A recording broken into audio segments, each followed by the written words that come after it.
COT's base of operations is right here at thecouncilofTime.com. COT has no other outlet or venue. These are other folks who will rebroadcast. Anything COT does is by the main page here at thecouncilofTime.com. Good evening and welcome to the Council of Time. It's been a long few days, guys. Long few days, right? Oh, just in case you guys did not notice, the homepage schedule is blank. We're doing our interface change today, so data will post following that, because we're going to have to go into some deeper things, subjects, details, specifics about more than a few conversations we have loosely or vaguely had, right? These won't be vague, comprehensive deep dives, I guess you could say, right? So that you guys understand all aspects. In other words, I would like to have it so clear that no one has questions afterward. We live in a different time. We do. And of course, the time is running out. That it is. In fact, one of the biggest changes in humanity. There's something is about to take place that has not taken place in about 11,000 years. I'd say about 11,000 years. I know people dispute the age of the earth. Not here to do that. That is just to say, in modern times, no one has gone through what we are about to go through. Right? For example, right now NASA's watching two magnetars that could pose great risk to our solar system. Right? Two of them. Magnetar, by the way, it is one of the most feared objects we could ever encounter. It is worse than a binary, twin coming in. It's worse. A magnetar does not move. The problem is they are severely active. Right? For example, if about, and I'm just using a time scale here so you guys understand, but imagine about 27 million years ago, one of these magnetars sent out a spike, right? That spike could reach us at any moment. If that happens, life is no longer going to be as we know it. We are living by grace and mercy alone. I'm telling you, we're living by grace and mercy alone. Alone. Also, the entire northern hemisphere is about to be in trouble. That's why I have to give specifics, right? It's one thing. I can't tell you guys these things and not have any background and foundational information on that. So I really want to go into depth on some of these subjects, which we will be doing here at COT. And due to the sensitivity of a few topics, I actually had to check with some folks so I can broadcast three of those topics here only at COT, right? Only at COT. I'm also going to make a recommendation before those conversations about recordings, right? So those who honor that, they'll be fine. Those who don't, well, this is one time you don't want to dishonor the recording mandate before these. Now, not this one, but they will be coming down the road. I'll make it clear and make it plain. And it will be before and after every single break that I make the same exact recommendation. That I will. But guys, we live in a very twisted time. I have to tell you guys, this is home base for us, right? So I'm going to go ahead and tell you the stone steps issue. At one point, I was almost convinced it was a done deal. It is not a done deal.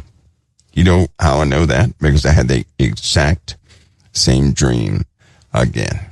The exact same dream again.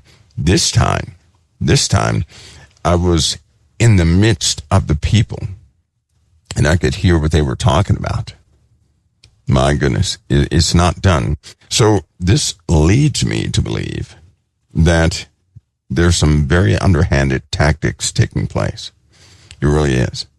I mean, some underhanded tactics. Now, no matter what your position is on Trump or Obama or any of these guys, I'm going to ask you guys something. Make sure your footing is right in the kingdom of God. Make sure that you're not in the same boat they're in. Okay? Because these accusations, they're full of just nonsense, to be honest with you. They're quite serious, but full of nonsense. Right?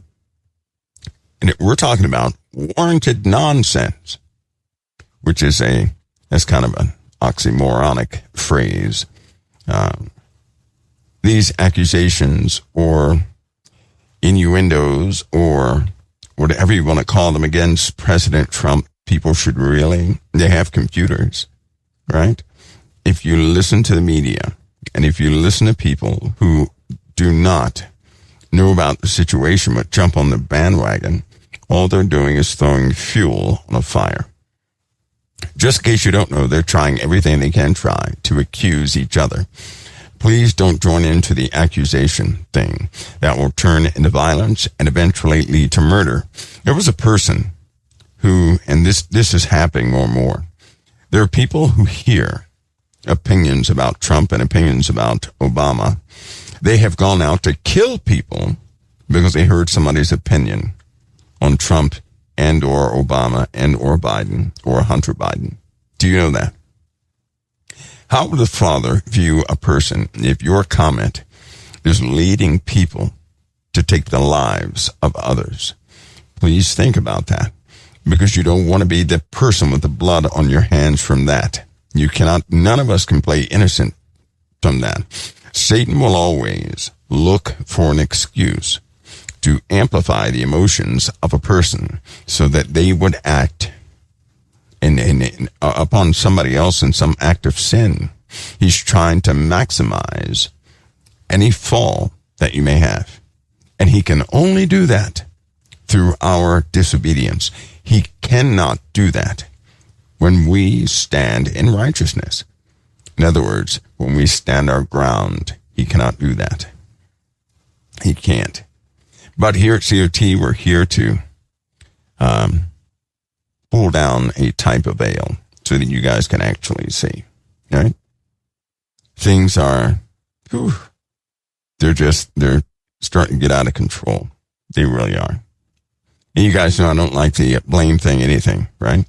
If somebody wanted to blame me of something terrible, they could do it. They could do it. Right? They do it all the time. But the violence that is taking place is going to come with massive consequences. Do you guys know that a lot of people for a long time have interpreted the Word of God without reprisal for a long time? All that's about to come to an abrupt end. Man will find out that he has been wrong about his emotional ambitions against his fellow man.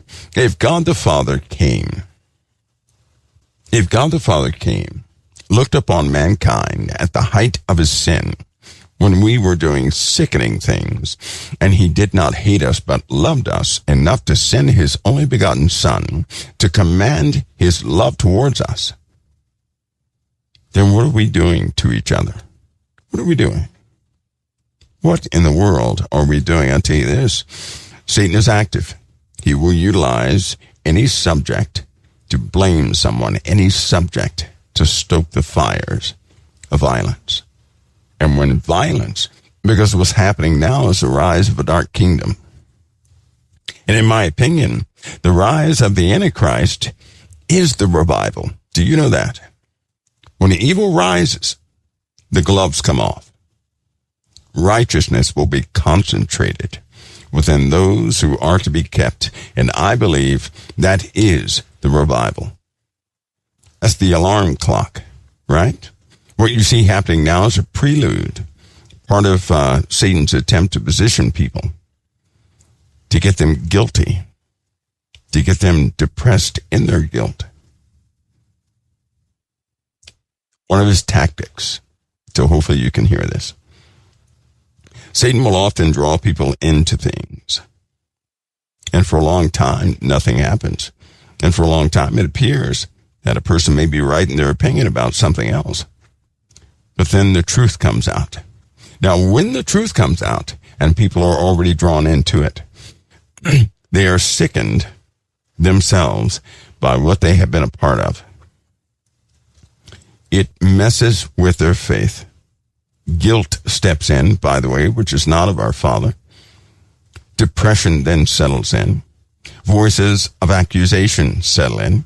Reminders will begin to flow through every venue imaginable.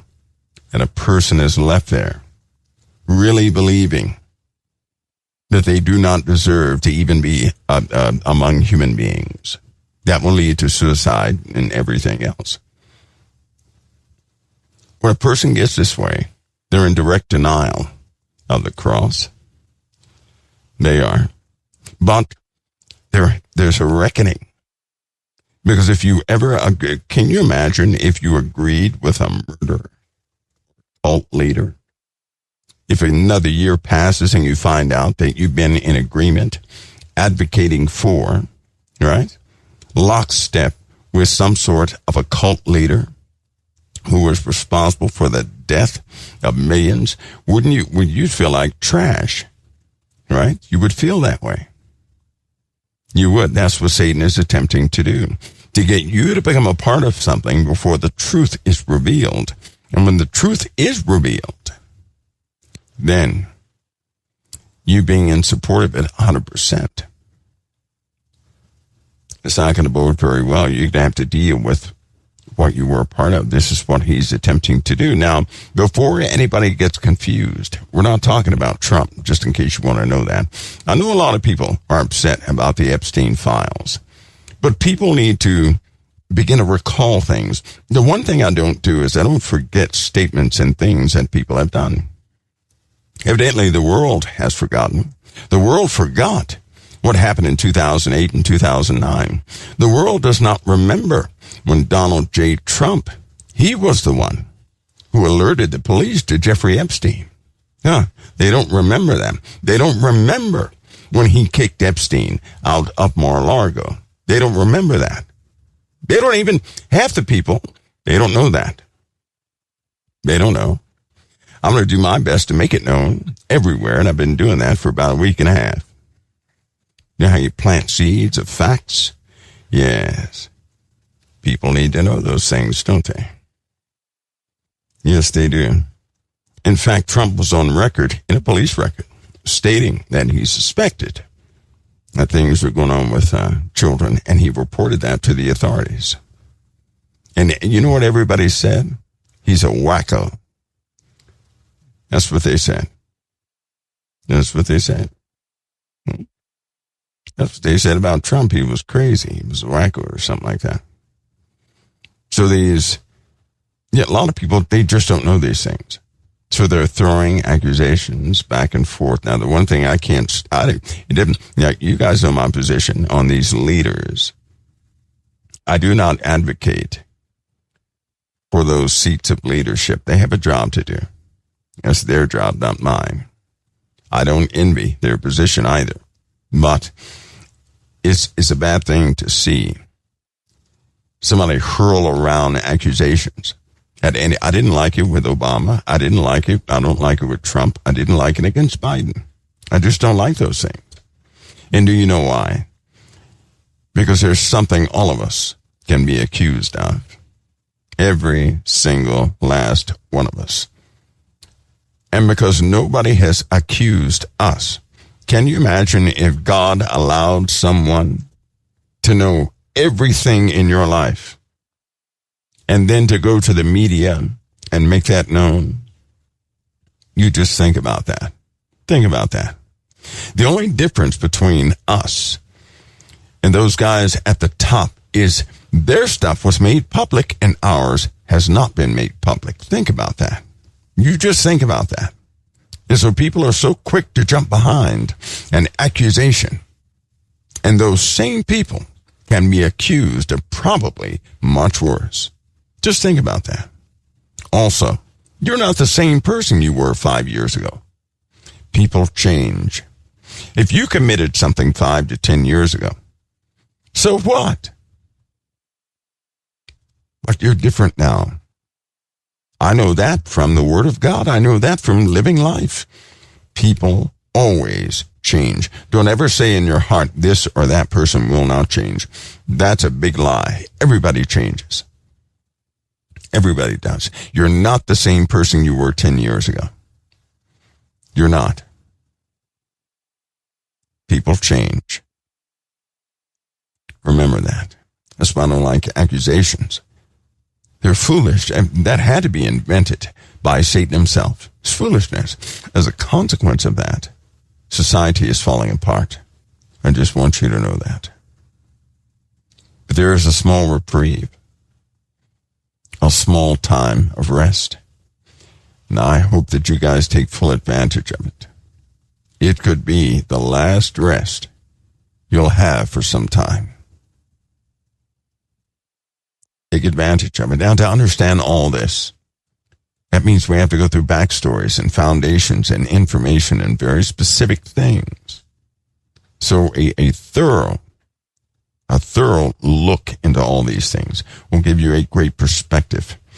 Why is all of this necessary? You're in the middle of something. You've been engaged in something all your life and you don't even know about it. And it's time that people know exactly what that is. Now, for those who have knowledge of this, I'm praying that they do come forward and that they will, with great patience, introduce what people have been a part of for all this time so that people can see it. It's one thing for me to understand something, right? And for me to see it. But if you don't see it, if you don't understand it, then what good is it to have that knowledge in the first place? What good is it to know the truth of something when your brothers and sisters are still held hostage by that very thing that you know the truth of? My hope is that you will be able to see fully what's been going on for some time. Because when you see it, when you see that invisible chain, when you begin to identify it, and I mean factually identify it, not by assumption, right? Not by theory, but factually identify it, you can seek to be free of that chain. When your eyes but it takes maturity. It takes maturity. There are some things you have to understand before your eyes are opened. And I mean fully opened. Number one, you have to be prepared for the truth. How many people think they're prepared for the truth? Now, how many people, people pursue truth all the time, but how many people think they're prepared for the truth? That's the gray area. Most people would say, yes, I'm prepared for the truth, right? That's because you have not learned that truth yet. So I need to have you remember something. All the upsets in your life, all the trials of your life, all the moments of your life that caused you the greatest amount of stress, those were nothing more than moments of truth. That's when you learn the truth. Think about that for a second. You think about that. I'm going to take a break and I'll be right back. You think about that for a second. Just for a second. And I'll be right back in just a minute, right here at COT. Think about that. I'll be right back.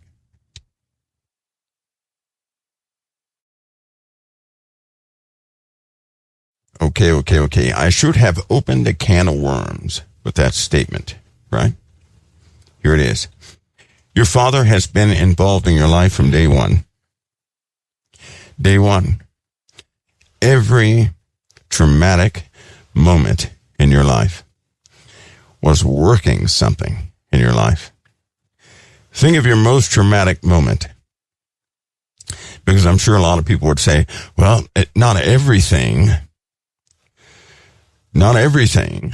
was for the purpose of truth. Yes, it was. Everything. When somebody mistreated you, at first, before they mistreated you, you saw one person, the person you interpreted. Then when the bad behavior of that person was imposed upon you, you saw the truth. Didn't you? In life, you really believed the words of the world, thinking so many things you could have. You thought the world was precisely what they described until it bit you. Then you found out the ugly side of life. You saw the truth of portions of this world. You saw the frailty and the tactics of the many who spoke to you. You found out who they were. You even know by what power they speak. You may be in denial of it, but you see it. God has been present in your life from day one, introducing you to truth, because he operates in the realm of truth, not lies, not deceit, but truth. Every painful moment in your life, I mean the real painful ones, that was your eyes being opened to the truth of what was before you. In that respect, believe it or not, it was a blessing. Because just think, if God had not had you go through any of that, you would still believe the lie, not the truth. God showed you what darkness was. And every time you denied that darkness was in something, you found out darkness had its role in it anyway. You saw darkness for what it was. God also showed you kindness. He's also been teaching you. Because see, in the end, you can't be a person that sees darkness and you just condemn the whole thing without compassion. No. If our Father has compassion, you better believe that you're built to have compassion, and you are to see things with compassion. You've got to be able to see the monster in somebody and still love them from your heart. Can you do that? Because see, a lot of you have been offended. You've been betrayed one too many times. You had too many Judases in your life. Maybe you played your role as Judas. That's when you're deceived into believing a certain way of life is acceptable. You become the Judas, and then you find out this isn't the way. I've been tricked. And in shame, you kind of withdraw. But God showed you the truth. Every tactic of Satan, God used to open your eyes to see the truth.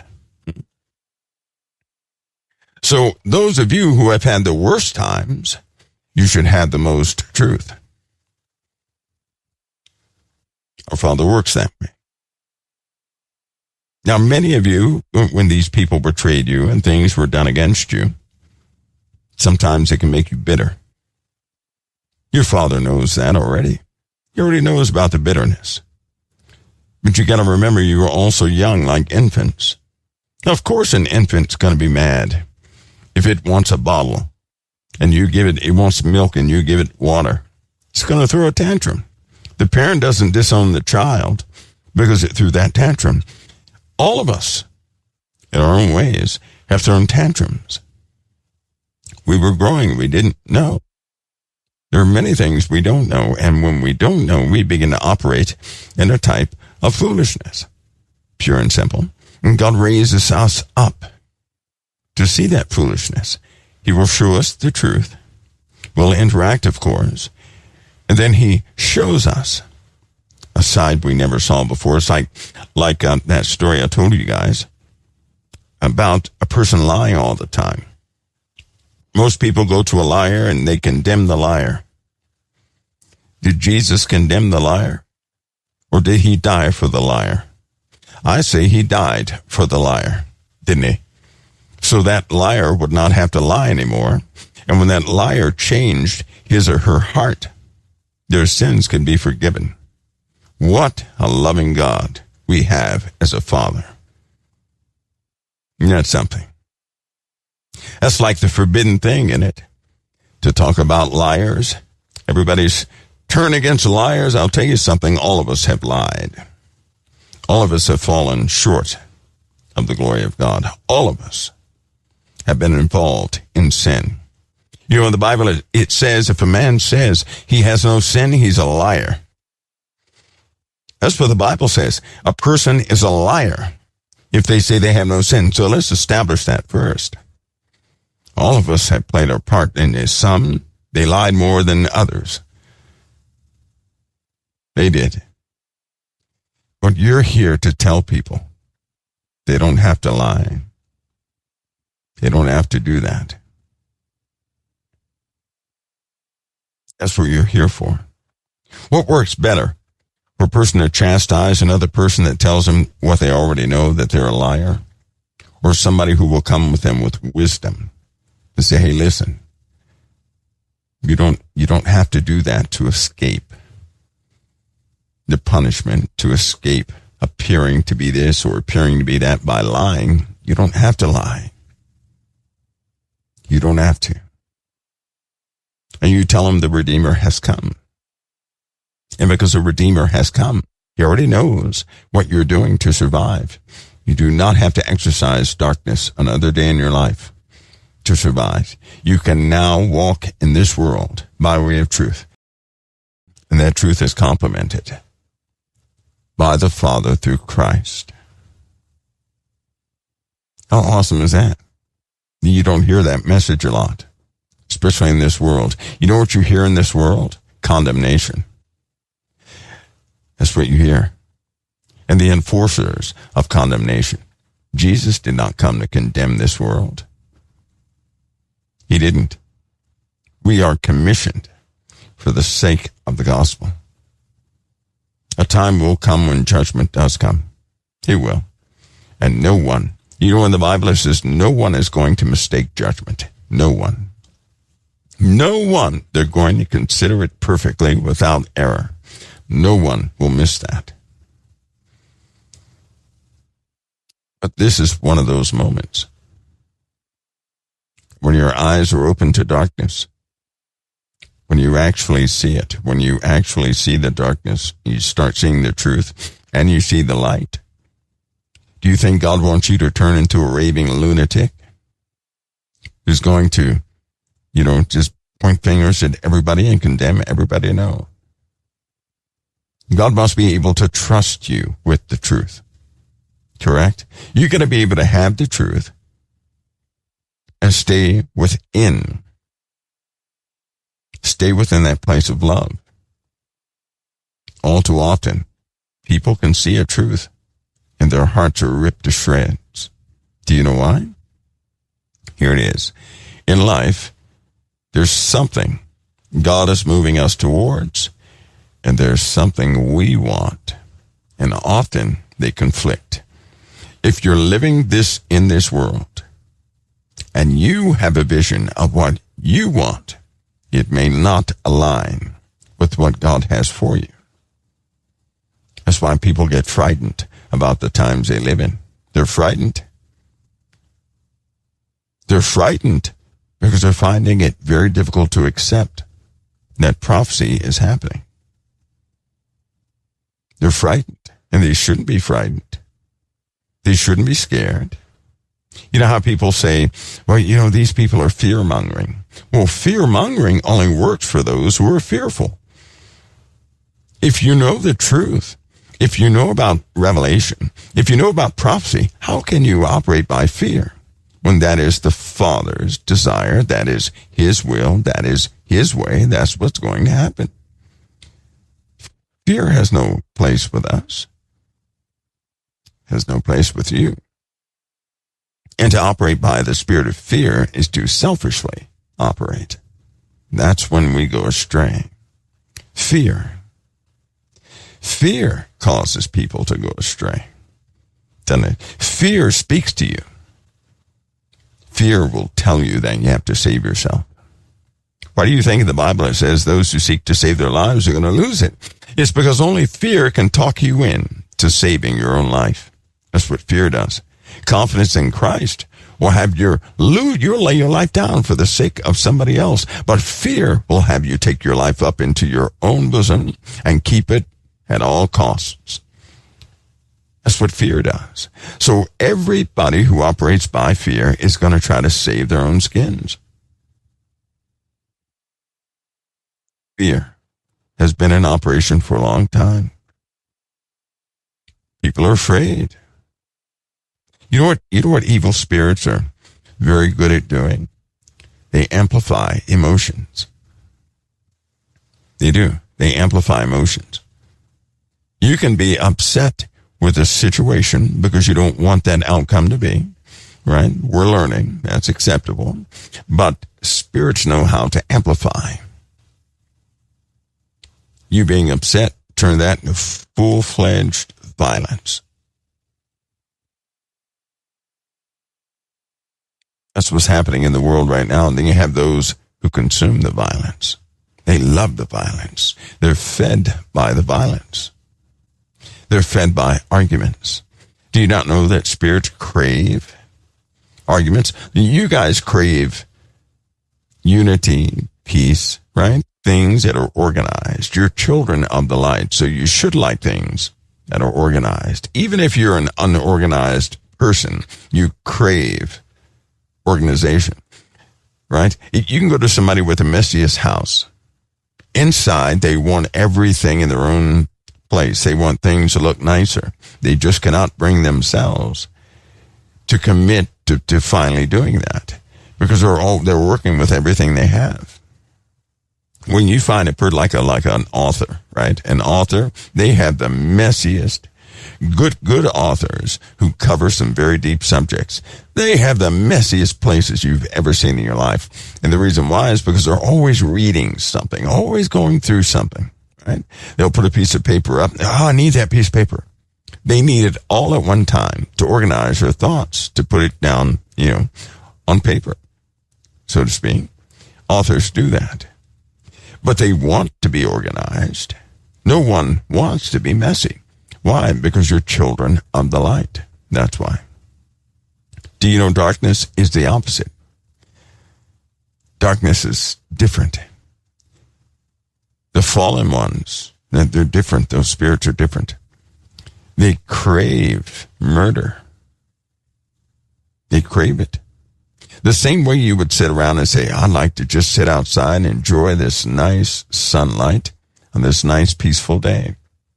They crave murder. They crave division. They crave everything in the darkness that you are not. And you're truly separated from that darkness. That's what the Father did at the beginning. And you know what they desire? You. They desire what they cannot have. You. So not only has the Father been with you your entire life, working your entire life, but they've been waiting on the sidelines to devour you. Should you ever turn on your own family, should you ever turn on the light, they have been waiting to devour you. They have a craving for it. The same way you would embrace a person when you see them and truly be uplifted in the heart if you know them because you haven't seen them in a while, they fight each other. They begin to maim each other and injure each other. Right? The same way you would give somebody, some lemonade on a hot day to help them feel better. Right? They would induce physical damage. The same way you crave those things of light, they crave the darkness. So ladies, never try to understand darkness. To understand darkness is for you to be a part of it. They are everything outside of righteousness. And when they found out that there was a clear separation between you, the righteous, and them, they resorted to sneaky tactics.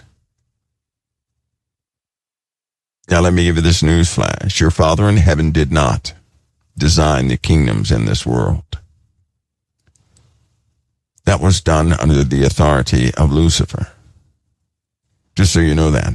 So the systems in this world are designed to corrupt you.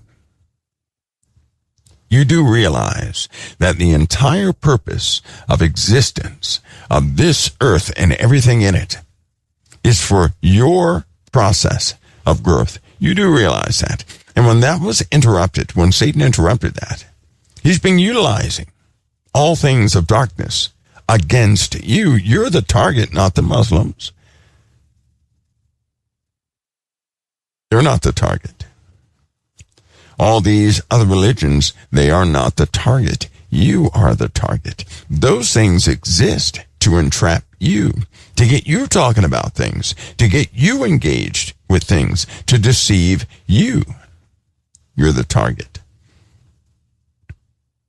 Of all of what you remember this. There was a war between darkness and light. And remember that you're the children of the day, not of the night. So all these cravings that you have within you, that are born within your flesh, you're at war with that also, your own desires. You know in the Bible, and it says, what's it say? The flesh and the spirit do war against one another. Continually war against one another. They will not agree. So you have a mandate to bring your body under subjection. That means you, the spirit, you first realize that your body is going to have cravings, right? Just like an animal. And that much of those cravings can be augmented or amplified by darkness. But you have to give your stamp of approval to act on them. Only when you act on them do you become guilty of that sin against somebody else. You're in the driver's seat. Your body is a car. And you're in the driver's seat. You are not the car. You're the driver in the car. Right? You determine the direction of that temple. And by the way, because you are the church made without hands, you are the temple made without hands, you are that place that houses a holiness. You got to set some standards for yourself. But in this time that we're living in now, here's what Satan has done. He has gotten everybody to focus on other people, and you're neglecting your own temple. See, most people, they're starting to live their lives in massive denial. This is personal to each of us. So it's not something you can blame somebody else for. That denial is, we don't even think about the corruptness in our own temples a lot. We're so focused on somebody else's temple. Think about that. In other words, imagine a person. I gave a story in COT a long time ago. It was about a castle. You guys remember that story? The castle. You're living in a castle. But some people are at the window of their castle looking at somebody else's castle. One of the key words I gave in that talk was this. In your own castle, in your own temple, right, have no closed doors, but open everything up to the Messiah. Everything. Every junk drawer, every closet, everything, have it open to the Messiah and begin to clean out your own places. You don't have time to focus on somebody else's temple. You have just enough time to get your life right. Do you know that? You have just enough time. You can spread the goodness of the Lord and his truth via the gospel. That happens by way of your life and by way of your communication. But you have just enough time to get your own temple right. In the Bible it says, a man ought to mind his own business. Just like it said, wives, submit yourselves to your own husbands. Not to everybody else. To your own husbands. That's why it's an abomination to gossip. Do you know that? To spread stories about somebody else, that's an abomination to the Most High. Lord have mercy. He doesn't like that. Nope. He doesn't like that. He does not like a talebearer. Doesn't like that. That's somebody who carries a story about somebody else. So quick to carry a story. See, the world, I'm trying to get you to see something. The world is based on these things and will indeed pay you for these things. Are you starting to see the conflict? Are you starting to see the truth of the world? See, because I'll say it again. I began this way. To see the truth, you have to be able to handle it.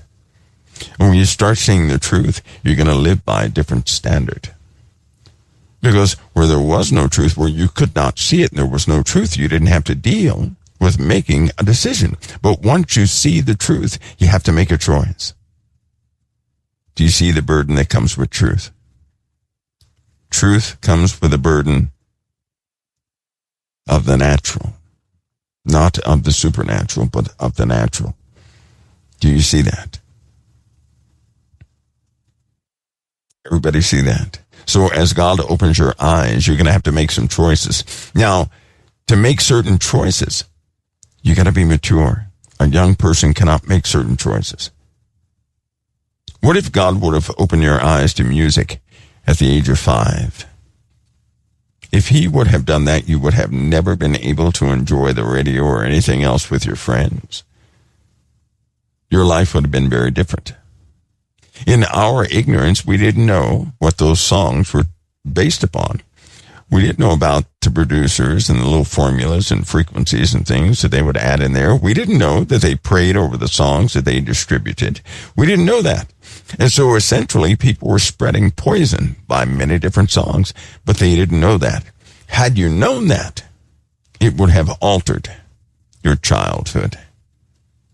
And you see how gracious God is? He's not going to give you the truth, all of it, all at one time. You have to be mature enough to handle that truth, lest it destroy you. Now, if that were not true, all of us would have the whole truth already. But you know and I know that we have to mature. The more we mature, the more truth God shows us. Let me give you a small example of how God shows us the truth. You have a best friend, a person that means everything in your life. Hear me on this. You have a good relationship, you have your ups and downs and everything else, but that is your friend, and you're thanking God for your friend a lot. And they really complimented your life and helped you out in some hard spots and vice versa. Right? So you get to the point where you say, thank God for that friend. But your eyes are not opened, not fully yet. If God, now suppose that lasted 10 years, you had a good friend for 10 years. In the 10th year, God opened your eyes and you see everything about that person. I mean everything. You see what they think about, what motivates them, some of the crooked thoughts they had, some of the potentials they almost did. You start to see it all. All of a sudden, if you're not ripe, if you're not a ripe fruit, and you start seeing the truth about somebody else, you could be easily disgusted by that person because of what you saw. That'd be like you learning a fact, something that happened to them 15 years ago, right? You could actually get angry at a person for what they did 15 years ago and be disgusted by it.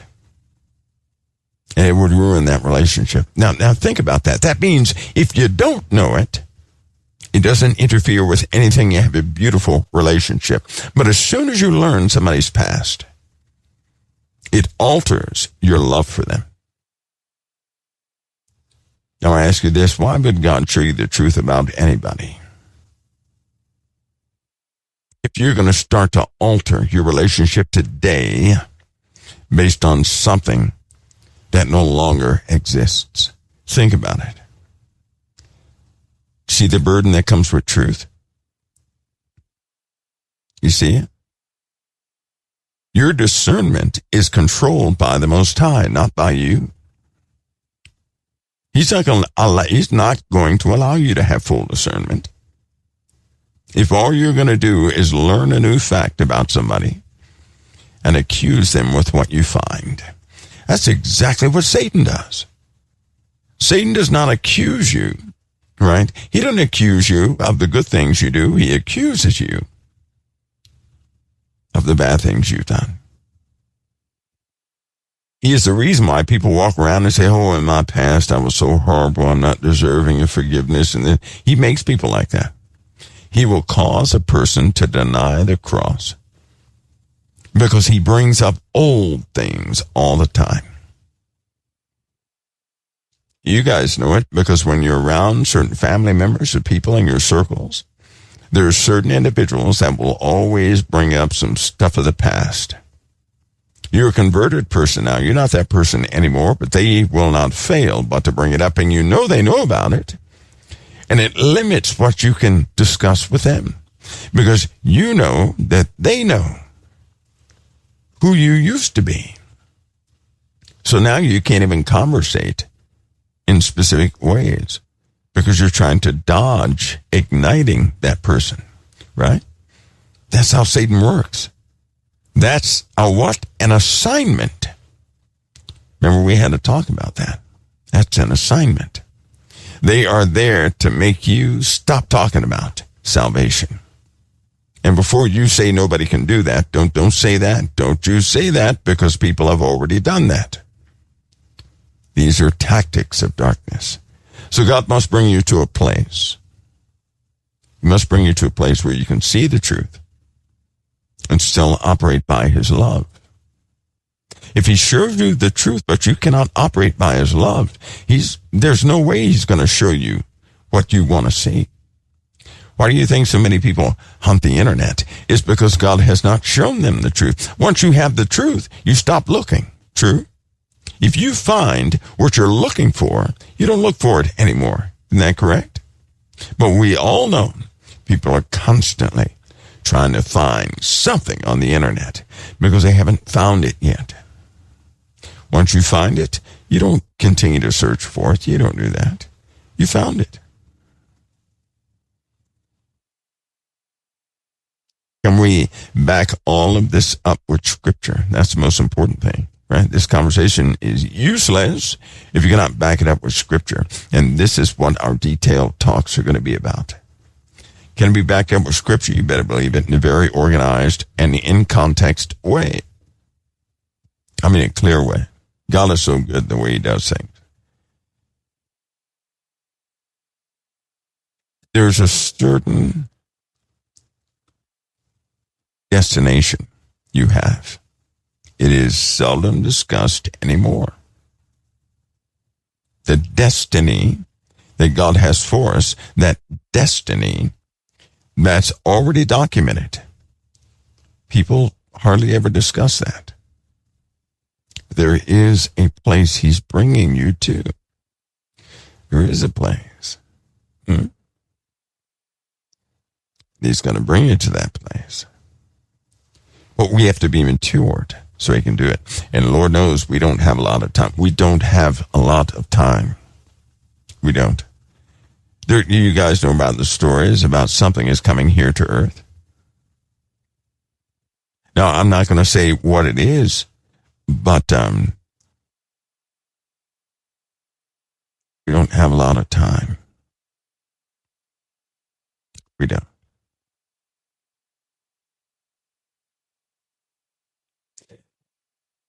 And the Lord, when his coming is near, people are going to operate in their own truth.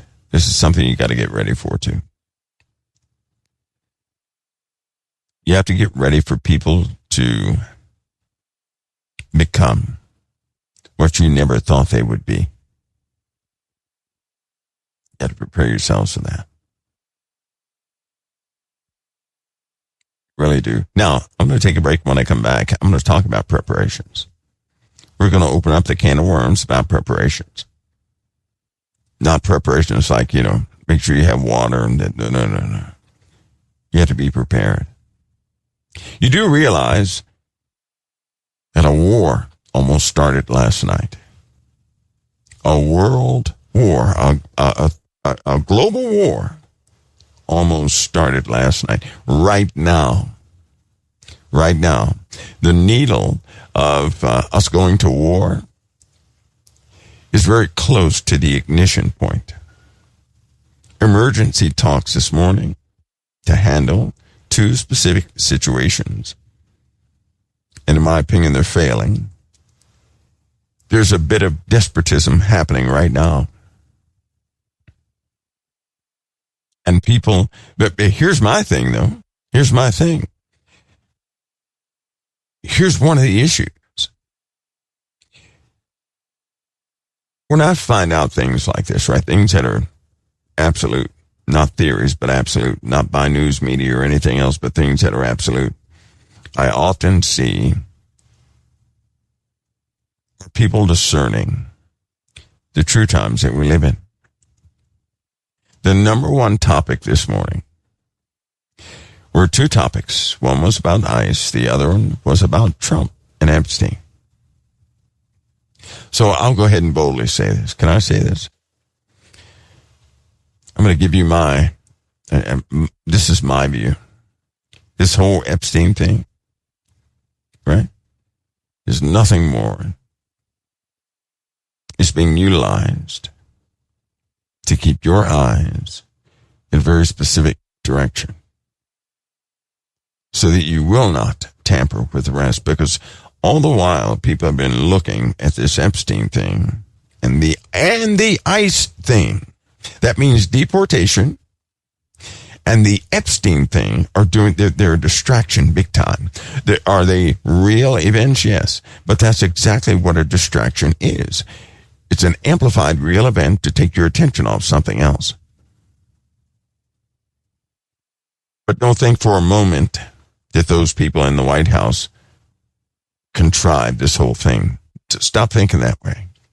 You know that in the Bible, in the book of Revelation, it states, there are 10 kings who have received no power as of yet, but will 1 hour with the beast, and they will agree and give their kingdom over to the beast. Which means the 10 kings that empower the beast, they're not public. You don't know their names. You don't know their faces. You don't know them. Because even in Revelation, it states they didn't receive any kingdom until it was time for them to give their power over to the beast. For the sake of that act, they became those kings. It never said they were elected. They're waiting. If you think somehow those people are going to be elected, you're wrong. You're wrong. If you think, in fact, we're going to have to get down, we're going to have to go into the seat that's in America, the seat that's in South America, the seat that's in Europe, and the seat that's in the Middle East. 3 seats are in the Middle East. 3. There is no seat in Russia. None. There's no seat. That seat was moved. In fact, that seat was destroyed, ironically. Now, you would think that Russia would be the place where one of these seats I'm talking about, these are spiritual seats. They're actual seats. But these are where ancient things would sit, right? They're seats of kingship. For example, like Baphomet's seat, Lucifer's seat, right? Those kind of seats. Abaddon's seat. Those kind of seats. The problem is, they've looked at just about everything. They haven't realized what they are yet. They have painted a story atop many things. People here in America, for example, have worshipped Baphomet's seat. They have worshipped it. They didn't even know it. They didn't know it. And before anybody says, well, you know, what you don't know can't hurt you. Yes, it can. You know how many times I hit my pinky toe on a table in the middle of the night?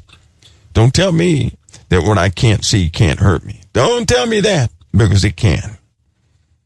It can't. You know, I sat on a beehive one time. That hurt. Oh, yes, that hurt. So what you can't see can most certainly hurt you. Right? It can hurt you.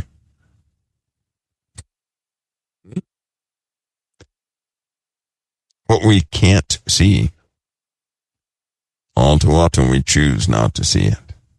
We do. We choose not to see it. Nobody in their right mind is going to walk in their own house in pitch and in just absolute darkness unless they're overly confident. I know where I'm going, and then wacko, they hit that table, right? somebody cooking. I know what I'm doing. I've done this 1,000 times. And a grease fire starts or something like that. It's that overconfidence, that prideful overconfidence that always causes some sort of a mishap. I know that. Well, guess what? There's a type of pride within all these countries. There's a spiritual wickedness in all these countries that are being served every single day. And without knowing, we've been indoctrinated to agree with the servitude unto these things and to even advocate for them. You know, in the Bible, when Jesus says, you're in this world, but you're not of this world, right? You know what he says? He's bought us from death to life. That means prior to him or prior to a person being in relationship with Christ, absolutely believing upon his name, they're in death. So anybody who does not have a relationship with Christ abides in death. And if they abide in death, they belong to something else, because everything in death belongs to death. And those things of death. And they serve those things of death. There is no in between. They're also in darkness. We're bought to the marvelous light, as it says in the Bible. We truly have an opportunity before us. The preparation is you have to be fully prepared to see the truth. Your Father's truth, not man's truth. Your Father's truth, which, by the way, does not fail. Your Father's truth, which does not tarry. Your Father's truth, which is absolute, and it does not change, nor can it be altered. Your Father's truth. The world operates by theories. They don't operate by truth. God called us to abide in truth, in righteousness. Truth is part of righteousness. We are to live, to occupy, to be in that righteousness, his truth, not the world. The Bible teaches us the world cannot have the truth, and it cannot have the spirit of truth. So if the world has never been operating by the truth or spirit of truth, all you have to do is reflect in your own mind and see how many times you acted on something the world said. To act on something the world said is to act on something the representatives of the world said. If they're not representatives of the kingdom of the living God explicitly, then they're representatives of the world, period. And the world is in them. Do you hear me? The Holy Spirit's in you, but the world is in them. And the language of the world is spoken by them. Stay with me. You've been taught by the world. You speak the language of the world, but you're not of this world. The Messiah is to redeem you out of the world, not being part of the world anymore. He gave us a standard to follow. We are to have no corrupt communications come out of our mouths. No cursings should come out of our mouths. Also in the Bible it says, it's not what goes in a man that defiles him, but what comes out. Can you understand why that would even be? Why would the Lord ever say that? Why would that be inspired that anybody say that in the first place? See, they were talking about pork. You know how people don't like pork? Well, don't eat pork. Pork is unclean, this, that, and the other. That's not what the Lord said. The Lord said, if you go to a place and that's what they eat is pork, don't be offensive and not eat the pork, eat the pork. Then he emphasized, it is what comes out of us that defiles us, not what goes in. If you go into another house, they don't eat pork, then don't eat pork. Don't offend the place you visit. He didn't tell you to bow down and to worship it. That's not what he said. He said, don't offend it. Don't offend it. If you go to a country and they don't do a specific thing, then you don't do that specific thing. Why? If you do offend them, you're not going to be able to talk to them. That's very simple. You cannot talk to people you have offended. They're not going to hear a word you have to say. Correct? It's very simple. But it's for us, just like Paul said, I can eat anything. All things are permissible to him. All things, right? He said, but all things are not expedient. Right? Drinking. Is there anything wrong with drinking? No, there is not. But the Bible says, do not drink to the point of drunkenness, and that we are not to drink strong drink. I stepped on some toes on that one. I can hear somebody now, well, I just had a shot. Yeah, but we're not to have strong drink. You know why drinking is bad? Because it causes us to defile what that principle I just shared with you. When you get drunk, you start speaking everything that enters into your mind. When you're sober, many things enter your mind. But we do just what the Bible says. We take captive our thoughts. We cast down imaginations that would dare exalt themselves above the living God. Right? So just because it enters into our mind doesn't mean we speak about it or act upon it. Right? But when you're drunk, if it enters into your mind, guess what happens? You're not sober anymore. You'll speak whatever enters into your mind, thus defiling yourself.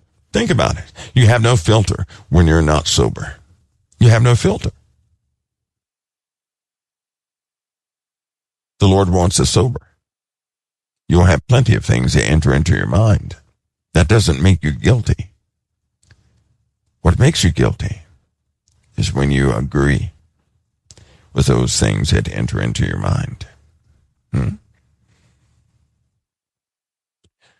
Somebody says, why does it say beers for those who are perishing? Where does it say that at? I've never in my life heard that.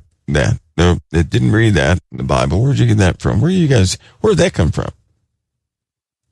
There's nothing wrong with beer. Nothing wrong with wine. Is it expedient to open up a beer in front of a teenager who's having emotional problems? No, it is not. Yeah, I wouldn't dare drink. Right? I don't drink anyway. Just to let you know, I don't touch alcohol. You know why? Because there are too many people who can see me as a person and it could cause them to stumble. So I just won't do it. Do I like the taste of beer? No. There's one beer, I think it's okay. I don't drink them. I did have a beer some time ago. Like when I was 20, 22. Yes, I did. I just don't lie. I just, I don't drink. Just not one of those people. Just don't drink. And the reason I didn't want to, I'm going to let you guys know this. It's not that I did not like the taste of beer. That's not the case. Just so you know. I did like the taste of the beer I was drinking. But I don't drink because it can cause people to stumble. That means when I was 22, I believe, 22, 23, right? I did drink. I didn't drink a lot, didn't drink every day. But I would drink, right? I quit doing it. Do you know why? Because it would cause the young to stumble. That's why. I knew a Muslim family once. I did. There was no way I was going to offend that family. Do you know that whole family converted? Do you know that? God used me to have that whole family converted. Not by talking them to death either. They knew I was a Christian. They knew I was a soldier. They did. But they watched me closely with my interactions with the other soldier. Nobody discussed the Bible. Nobody discussed the Quran. I did not offend them. They asked me one day, how come you're not like the rest of them? I said, what do you mean? They said, well, you're not forcing, any knowledge? I said, because the Lord doesn't work that way. I said, salvation must be chosen. It's something you have to choose or not. God is a loving God. He does nothing by force. And the guy said, well, do you think Satan is responsible? I said, absolutely. He does not want a person to come to the light of the truth. And then we jumped to another subject, but because of my interactions, they began to believe in Christ. Because of my responses, because of the way I carried myself around them, because I wouldn't offend them with their customs. They did ask me about that, but they said I wasn't forceful. Everybody else they had met, now the guy was a Muslim, but he was also a soldier. And everybody they had ever met that was a Christian would end up getting in an argument with them and insulting their home and everything else. I didn't do that because I don't operate by that spirit of force. I don't need to prove God is the God. He can prove that himself. I'm not here to prove that, to get into arguments with somebody else. No, I'm here to demonstrate the principles of Christ in real time. And if I actually believe in that, that's what I'll live by. I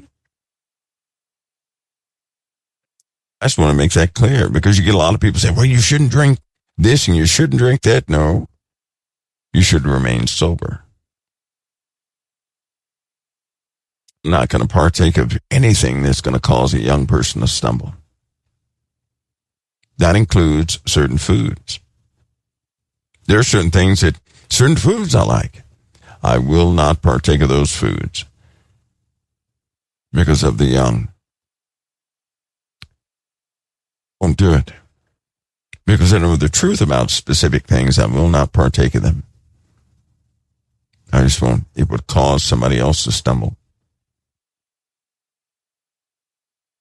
Satan, hear me on this, please. Satan will utilize. Have you ever noticed that people always catch you doing something at the wrong time? Let's be real. There's always somebody who will always catch you doing something at the wrong time. Let's be real. All right? Always. And because I already know this, Satan waits for the opportunity to point you out when you're doing something that can cause somebody else to stumble. So how do you stop that from happening? You stop partaking of anything that will cause somebody else to stumble. That's how. Does it take away from your standard of life? Yes, it does. But so what? Jimmy cracked corn. So what? Doesn't matter. It matters that these young people see an example of the Lord's truth. And if given the opportunity to represent that, you have to do so by the way you live your life, then so be it. What a massive opportunity. What a massive opportunity. That's why I don't touch that stuff. I'm not going to touch that stuff for that reason. It will cause the young to stumble. That's a fact. So I'm a very different individual in that, because I know what Satan does. Satan, he waits. He waits until you're in the wrong position to point you out to somebody else. All of you know that. There's always somebody in your life, right? When you let your guard down just a little, here they show up. And you're thinking in your mind, are you kidding? Why did they always see this side and not the other side? Of course, Satan is not going to, he's not going to point you out when you're doing the good thing. He's going to point you out when you can be accused by somebody else. He's going to bring up your dirt as often as he can. That's who he is. And when he works through people, that's who they become. They become nothing but dirt finders. They dig up dirt on, they do not believe in change. They do not believe in forgiveness. They hurl accusations. And they don't forgive. And I'm telling you all, if you're not careful, you'll align yourself with the world and join in with this war that they're having against each other. And time is running out because Do you really think the Lord would suffer? You think he would suffer the innocent ones being the casualties of war over the foolishness of men? No, he will not. He already wrote down when he would intercede. He already wrote that down. We're almost at that point. And when he does, I'm telling you right now, it is not going to be favorable for anybody. But if you belong to him, he will favor you of everybody. Do you hear me? If you belong to him, he will favor you out of everybody. But I can tell you right now, it's not going to be favorable to men. Up here we go again. You remember last time, to get the point across, I said, let me give you guys an example. Then I gave you guys some dates. Hopefully you watched those dates carefully. They were crunched together. So this time I'll give you 2 days. A demonstration. A foreshadowing. You think the Lord is going to perpetually put up with? He won't suffer this forever. So then in 2 days, you'll see a foreshadowing of what happens when God's hand of grace is lifted from any place. You'll see. You'll see. Because there are dangers everywhere. Everything is ready to blow up, but it's only his hand of grace holding it back. Think about that. His hand of grace is in the earth because of you. But where you are not, evil reigns.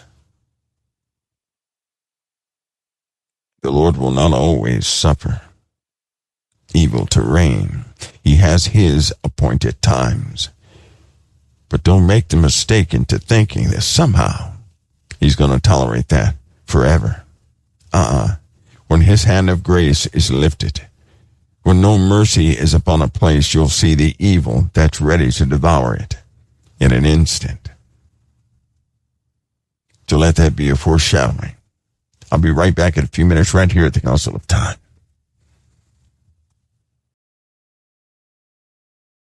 Back. Preparations.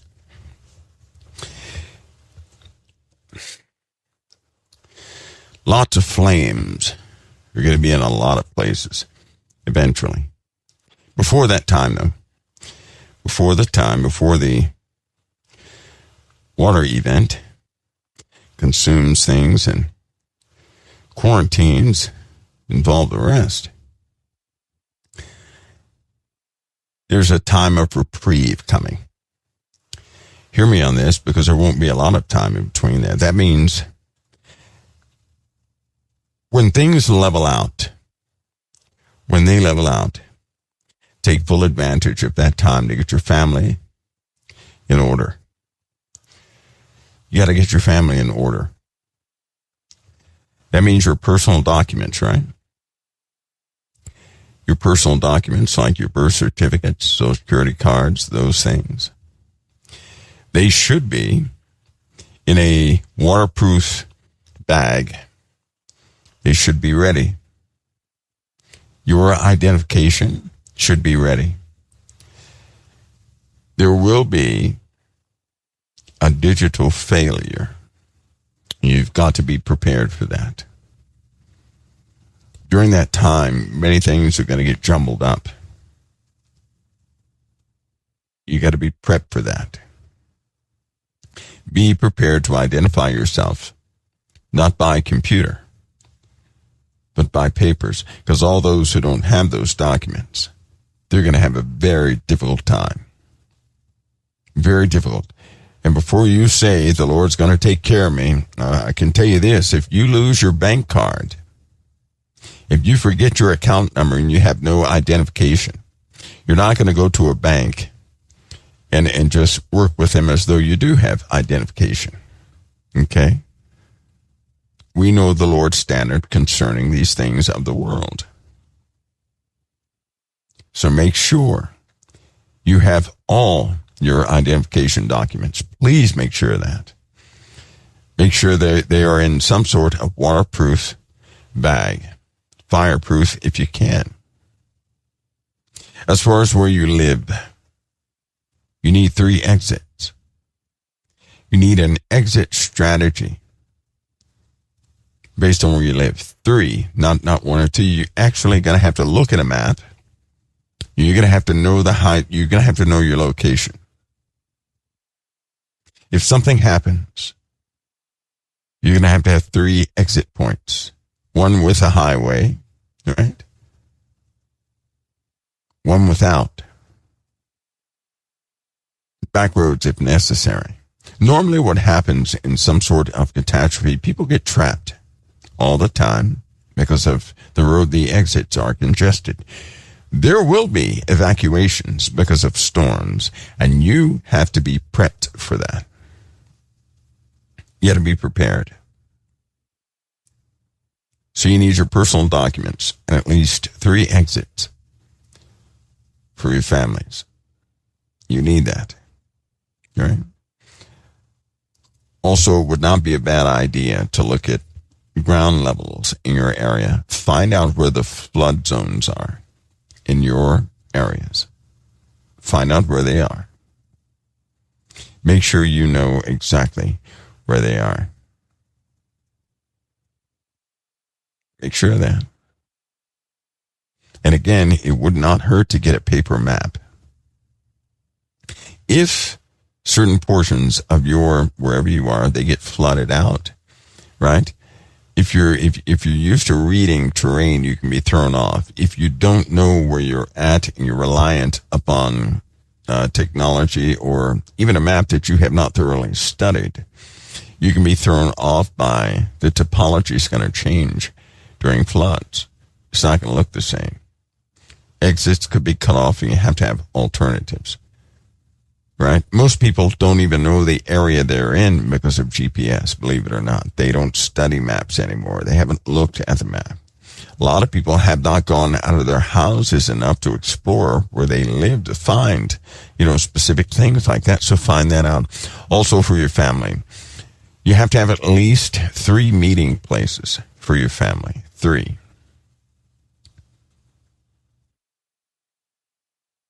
So something happens and communications go down. You need to have 3 places where you guys meet up. Okay? 3 places. So if one place is compromised, you go to the next one. If that place is compromised, you go to the next one. What that ensures is that for your own peace of mind, that your family can meet up in certain locations should communications go down. We've had examples of communications interruptions. During disasters, cell phones are the first things to go down. Starlink went down the other day. Do you guys remember? All of you who have Starlink, you didn't have connectivity that entire day. Well, most of that day, you didn't have it. So all these systems can fail. We have become far too trusting of these systems, not knowing that you're putting everything into somebody else's hands. Be reminded that computers, man makes those. They can fail at any time. So can your car, so can the wiring in your house. All these things can fail. Power grids can go down. Right? Your batteries can die in your cell phone. We could have communications, right? But often when people are caught in these rainstorms, something happens to their device and the battery will go all the way down. In fact, there's a feature in every single phone that if moisture is detected in certain areas of that phone, the battery goes into a different mode altogether, and it will not allow but a certain amount of milliamps to be drawn from that battery, which means your phone's not going to operate. It's not. You're not going to make calls. You're not going to do any of that. So make sure of that. So that means you're going to have a meeting place for your families. That's for peace of mind where you guys can meet up. And if you have kids, because you got to let them know it too. Can you imagine if something happened, communications went down? You'd be worried to death about your family. But those who designate those meeting places, right, can meet up in those places in case something happens, and they can plan from that point forward. There will be disruptions by water. There are going to be disruptions by fire. There will be disruptions because of chemical. And the entire, digital world is going to undergo some severe hacking, some compromises as the time we're in. So have those things in place as a start. That is a start.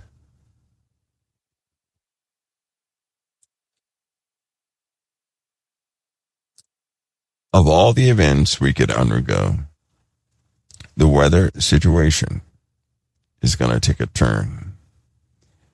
Please be ready for that. Artificial intelligence will be something else that won't easily be circumvented. It's not. And some of you guys have some fear issues you have to work through so you can fully appreciate the scope of what's about to take place. People will turn against people. They will. You have to be prepared for that. In the Word of God, when it says children are going to turn their parents in to be put to death, all right, I'm paraphrasing, of course, but very near there.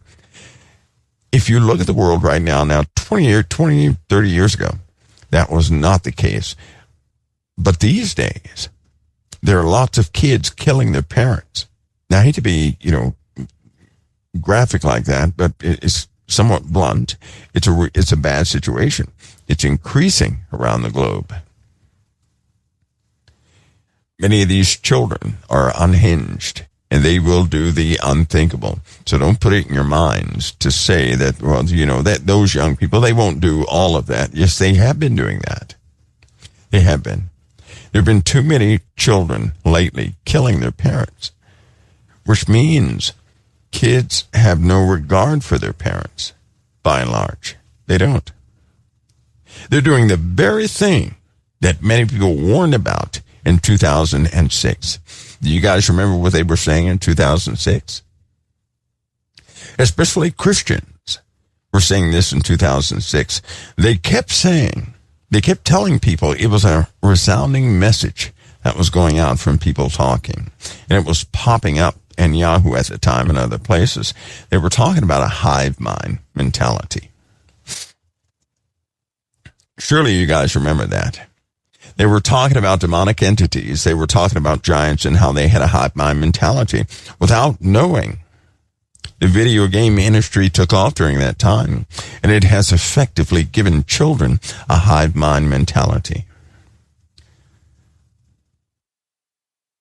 Our kids have undergone drastic changes. They do require lots of prayer. But there's a brokenness to these kids today. I mean, they're on the edge. They're the ones that interact with AI all the time. They're the ones that spend the majority of their time on computers. They are the ones who have these specific outlooks on everything. In fact, as far as their idea of this nation, they don't have the same view that you do. They do not see Trump as you do. They don't see Obama as you do. They don't see politics as you do. And they're starting to run the world now. Those same children that were consumed by video games, by bullying in schools, by the new subject matter, the new histories, the new ways of teaching, these guys are now in their 30s. That's considered old. My point is, they've taken many leadership roles.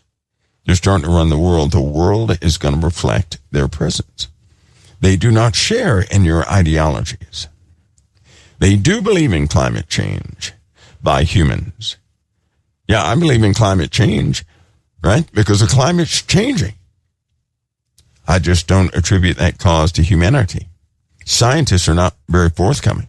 This is going to sound childish, but I'm going to give you a small fact. What is responsible, by and large, for causing rain in the first place? Does anybody know? Anybody? And I'm being factual here, But by and large, what is responsible for causing rain? Does anybody know? It's going to sound weird. It's something that you probably not really heard about. It's going to sound odd, strange, but don't worry, you can do your research.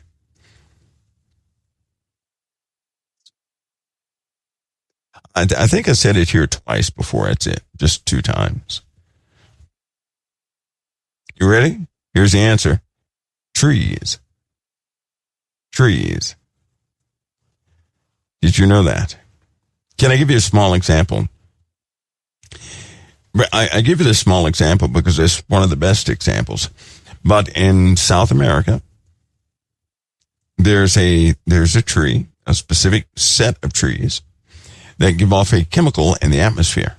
Whenever that chemical goes up in the atmosphere, it's like cloud seeding.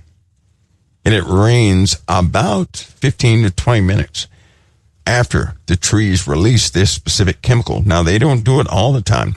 The trees only do this based on the biology of the tree. If they're chopping down trees, because trees are networked through their roots, they really are. And I know they try to make this stuff playful and everything else, but trees somewhat communicate with one another. Not like talking. It's not like that. But based on conditions, they can send out certain chemicals in the soil that other trees pick up. Well, once these signals are picked up and no rain has fallen, for example, for that specific area, they can send off a signal. And in South America, you can actually see this chemical. You can actually capture this chemical being sent up by the trees into the atmosphere. Guaranteed heavy thunderstorms right after that is released. It is just like cloud seeding. In fact, some of the cloud seeding that's taking place is modeled after those trees, those in South America and North America. Now think about something else. Of all the foliage on the earth, are not the trees suffering the most? In fact, in 2010, in the middle of summer, people began to notice chlorophyll being pulled back from the leaves of the tree. So in summer, it looked like the leaves of the trees were changing. That's what it looked like. That's when they were really being scorched by the sun. Right? Being burnt by the sun, and the tree conserving, certain things. In some cases, it was making too much food, and it would draw too much heat from the sun, heating the whole tree up without the other nutrients, right? Effectively drying it out. Just plenty of things. But they release things into the atmosphere, is what I'm saying. So they're responsible for a lot of this rain. Now, the atmosphere is the harder the atmosphere gets in the upper atmospheres, right, the more of a potential of moisture it can store. Right now, the atmosphere can store twice as much rain as it did 5 years ago. Next year, it's going to be able to store, I think, 12 to 15 times more rain than it was able to store. That means you have a higher potential of flooding. So next year, just about every storm is going to cause flooding. If we're still here next year, every storm will cause flooding. For the most part, these storms that we've been having lately, they have been causing massive floods and massive damage. I mean, massive damage. The sinkholes are coming back too. This rain has eroded the ground underneath many structures, and every time this happens, sinkholes begin again. But this time, we're going to see sinkholes the size of cities. That's coming too. So people will be instantly disrupted based on where they live. And that's not going to stop. That's going to continue to build. Do you guys remember the Dust Bowl? I encourage everybody to find a documentary on the Dust Bowl to acclimate yourself mentally to living in those conditions. Because right after all this water, we're going to have no rain whatsoever. I'll clue you in on something. You ready for this? You guessed it. Man has recognized something is wrong with the weather. Now, I'm telling you this directly, but don't ask me about this, nor will I explain it. There will be adaptations. There will be methods employed that will stop the flooding from happening. Do you hear me? There will be modifications to stop the world from flooding. And it's not going to end in a good light. In a good way. It won't. There will be methods. Now, during this time, because this will become a global crisis, the water is going to become a global crisis. The water will. It's already damaged a lot of crops. Most of the foods that you have right now, it will state on the package, those are biologically engineered foods. I'm sure that you guys have been seeing that on food labels. Sure that you've been seeing it. If you read those labels, you'll see it. Right? Those biologically engineered food. Even the snack, who remembers those oatmeal cakes? You guys remember the oatmeal cakes with the cream on the inside? On the box, it says biologically engineered. What? Yep. Yes.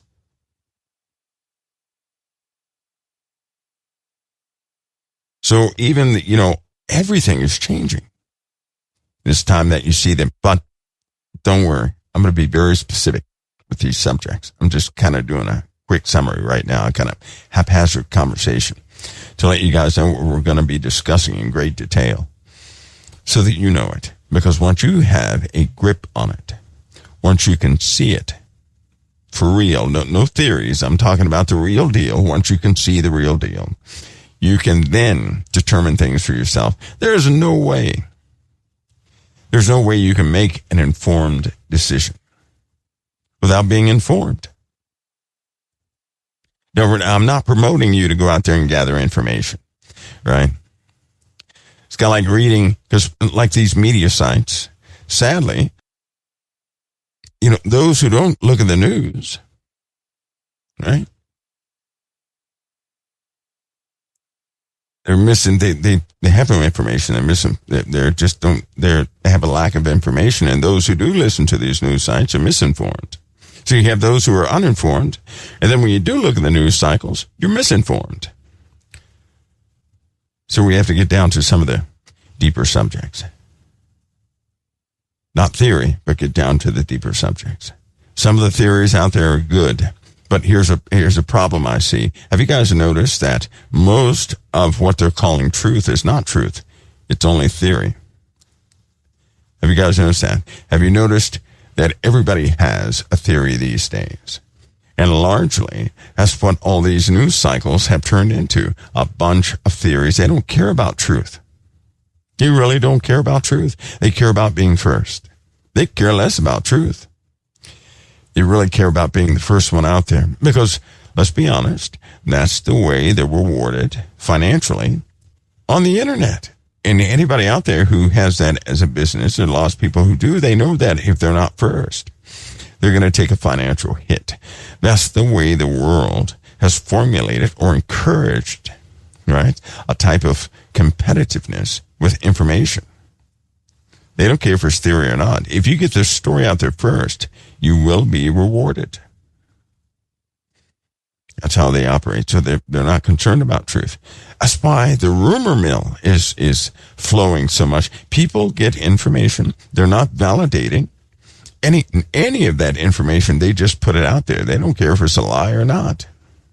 They just want to be first so they can make the money. That's it. That's what they want to do. And unfortunately, a lot of people, they no longer differentiate between somebody being first and coming out with a bunch of theories, he said, she said stuff, and then those who are factual, because it takes time to research, right? It takes time to get those facts up. But that's not what you're getting. Like this old Trump ordeal, right? And the Obama ordeal and these other ordeals. Once you start looking into these things by pulling up records in local police stations yourself, you find out something very different. Very different. Remember that politicians, they end up conversing by way of politics. So you have to remember.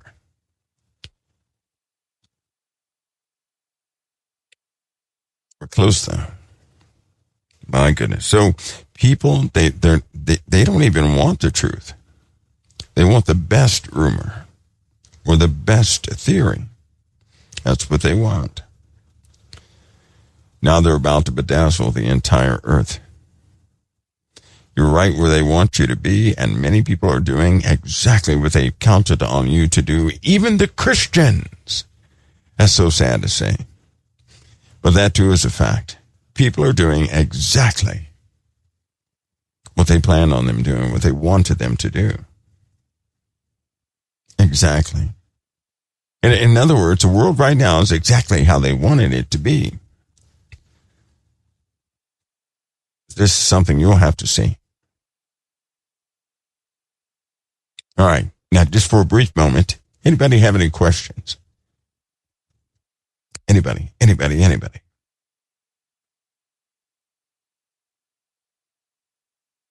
Don't forget about your families, preparations. Give that a priority. Oh, all of you. You know how they have go bags, right? All of you need a critical bag, right? A critical bag is a bag that can go into any go bag or something like that, whatever your method of choice is. A critical bag has critical things in it, small items, right? You'll need those. Things that people normally forget. You'll need them. We'll have a list of those things. I'll tell you what, fingernail clippers, that's one of them. That's one of them. Fingernail clippers. You know how many people will forget fingernail clippers? And then you'll have people with ingrown toenails within 2 weeks. You'll have folks with hands that hurt within a month. And that can disable a person. That can.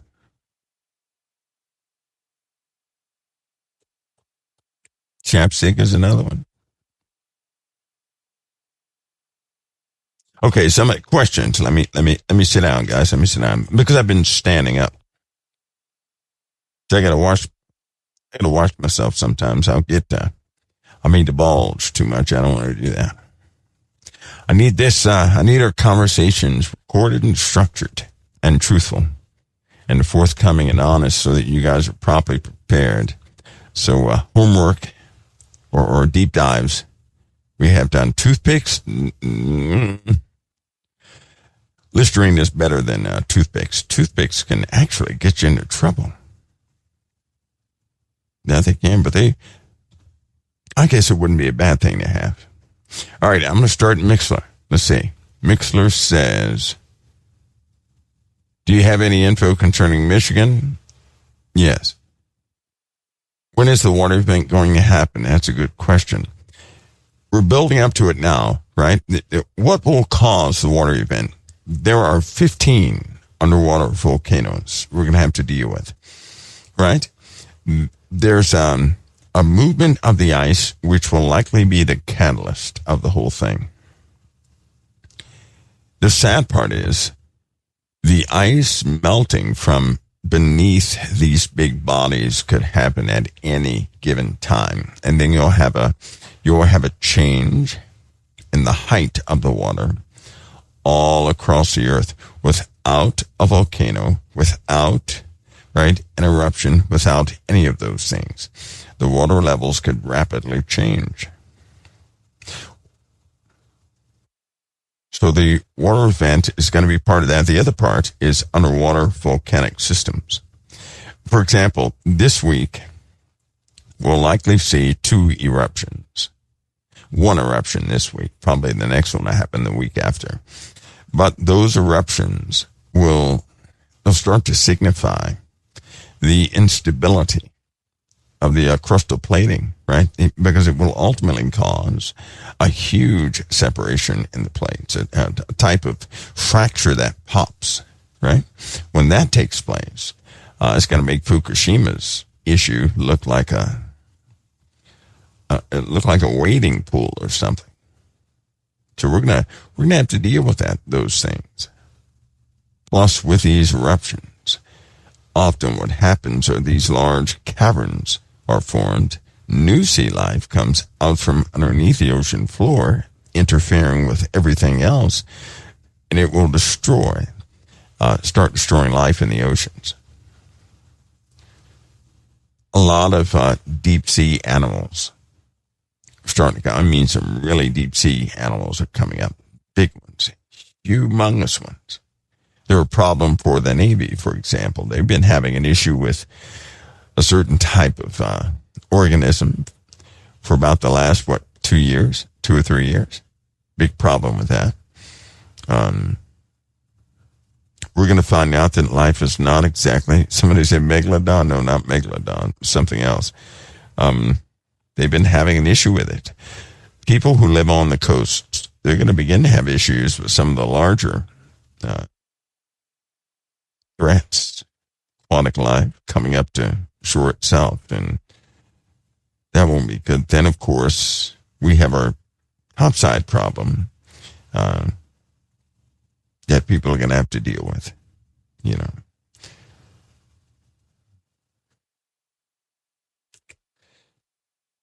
Hopefully we got that answered for you. Somebody says, what's that say? Oh, what? I thought I said when. All right, let's go to COT. Let's see. Mike is the Atlas, the evil constellation. No, the evil constellation I spoke of is indeed a constellation. A constellation will be a group of stars, right, that show in a specific format. But in this case, they're going to be of a very specific color or color range. So it will actually be a constellation. One of the misnomers is, have you guys ever noticed that there are certain constellations? I shouldn't even say this, but I will say it. I'll go ahead and say it. No, I'm not going to say it because some of you guys believe in flat earth and some believe in other. I don't care what the earth is, to be honest with you. It's our Father's creations. It's not going to bother me, whatever shape it's in. But there are certain constellations that have been recorded that are not moving with the rest of the constellations. Not anymore. Don't ask me what the change was, but they're not moving with the rest of the constellations, right? And everything has been digitized to hide these known anomalies. If you look at your iPad at the night sky, your device at the night sky, it's operated by a program which is in feeding from a database, right?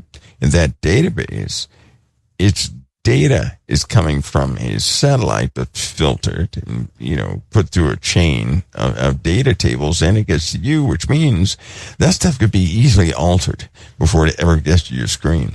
You won't even notice things are out of position, but things are out of position, right?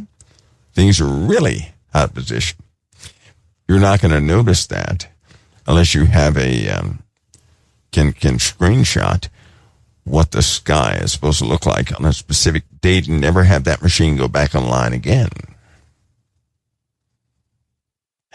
Somebody says, what if you have nowhere to go? That doesn't matter. Listen, the Lord works this way. We are required, right, of those things we are able to do. We are not required of those things we're not able to do. So if you were in a place and you had to prepare for your family, but you had little to no resources, right? Say all you could do is pray, then I'm telling you that prayer is going to be enough. Do you hear me? It will be enough. Now, for those of you who can make preparations, you can't sit back and just pray and not do nothing. You're going to have to utilize what you have. It will be required of you. Do you hear me? So in essence, the principle is this. What you have is required of you. What you don't have is not required of you. God requires stewardship of us. So whatever we have, we are to utilize, and he requires us to utilize it. It's just like me. If there's no way I could get away with just praying. I know it sounds odd. I can't just pray. I've got to get up and go employ my skill sets. That's what the Lord requires of us. That's why I have certain skill sets. Right? All right. Everybody has that. Let's see. Let me go back to, let's see. Is the flooding going to be everywhere? Yes. Yeah, it will. It will. How many people don't know about the scripture in the Bible concerning flooding? See, you have a lot of people that say, well, they don't think everything will flood again because of what the Lord said. But we read that here one day. Do you guys remember? God said he would not destroy, I'm going to paraphrase, he would not destroy all life on the earth again by way of a flood. That's not what this is going to be. Think of water 3 inches high everywhere. Think of that. And so you have to think of, are there going to be dry places that you can get to? Well, those places are going to be waterlogged. They're going to be different, hard to get to, right? But everything will eventually be touched by the water. Okay, next question. Let's get the next one. Let's get these in there, guys. Somebody says, wait a minute. Somebody says, I know you don't invest in crypto. Oh, Suzuki, it went away. Wait a minute. That was a mic mistake. I know you don't invest in crypto, but to help us prepare for our families, can we share which will be the leader in the new system? Now, understand this, right? Those of you who believe in Christ, if you were saving skunks, the Lord can make it so those skunks are going to be the very thing you need for your families. Don't get it the opposite way around. Don't think that the tangible thing is the answer. The tangible thing is not the answer, right? The Father is the answer which can transmute the tangible thing. Does that make sense? If you had nothing but rocks, you say, hey, and the Lord told you these rocks are going to save your family, right? In a world full of money, people would laugh at you now until a day came. A day would come where those rocks would come in handy. Flights would be going out. You don't have any money, but you have those rocks. And your family gets on there, well, we got no money, but we have these rocks. And a guy comes up and says, oh, good. We really do need those rocks for our suppression system. Because if we just lost a tank, you can grind the rocks and use that powder for that suppression system. Those cylinders will smash those rocks. That's a real thing, by the way. You wouldn't even know that. But it'd be your rite of passage. See? So the deal is this. Let the Father instruct you. Don't be instructed by fear. Don't be instructed by anxiety. Be instructed by the Father.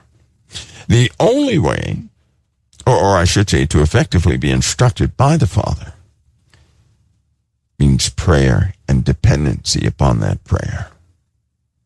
You need answers and direction.